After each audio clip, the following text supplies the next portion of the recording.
আমি ওটা বলি নাই, আমি বললাম যে জাল টাকা ছিল। আর আমার কন্ডিশন হচ্ছে আপনি যদি আমাকে ধরে একজনকে নিয়ে এসে বলেন জাল টাকা, তাহলে তো একজন কিন্তু দায়িত্ব নেওয়া উচিত ছিল না? এত সোসাইটি এত ইন্ডিজ হয়েছে, সবাই তো ধরেন অনেক মানে শিক্ষিত মানুষ, একদম কি একটা কমপ্লেন দিতে পারে না?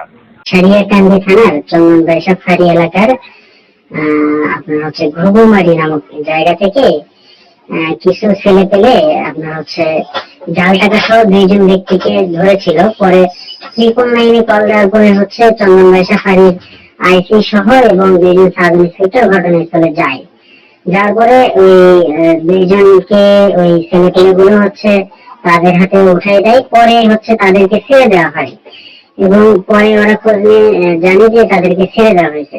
বিষয়টি আপনি জানেন কিনা, এই জন্য আপনাকে আর কি কল করলাম যে জাল টাকা পাওয়ার পরে জাল টাকা পাওয়ার পরে তাদেরকে ছেড়ে দেওয়া হলো, এই বিষয়টা। এটা আমার জানা নেই ভাই। না, ওটা হচ্ছে ওনারা যদি মামলা মোকদ্দমা করে, যদি ওনারা যদি জাল টাকা সহ দেয় ব্যবস্থা নেওয়া লাগবে। এলাকার লোকজন ছিল বলতে আমি বলি শোনেন, এলাকার লোকজন কিন্তু কেউ সাক্ষী দিতে আসে নাই, কেউ কোনো কিছু করবেও না, কোনো অভিযোগও দিবে না।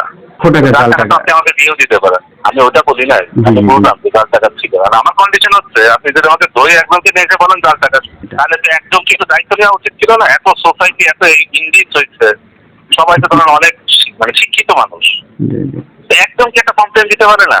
একটা লোক সাক্ষী দিবে না, একটা লোক কিন্তু কোনো কমপ্লেন করবে না। জানেন পুলিশ বাদিয়ে যদি মামলা করে, মামলা কি টিকবে? ম্যাক্সিমাম জায়গায় এরকম কমপ্লেন পাচ্ছি, কিন্তু পরবর্তীতে দেখি যে কারো কোনো সাক্ষী সবুজ নাই, কেউ নাই। আমি ওখানে কোর্টে প্রডিউস করবো, কোর্ট কাকে বলবে? কোর্ট তো বলবে যে পুলিশ টাকা দেয় ওকে আসামি করে আমার লোকটাকে তারা কি করছে। ভাই এই জিনিসটা তো দেখা লাগবে, সবার জন্য তো আসলে কাজ করা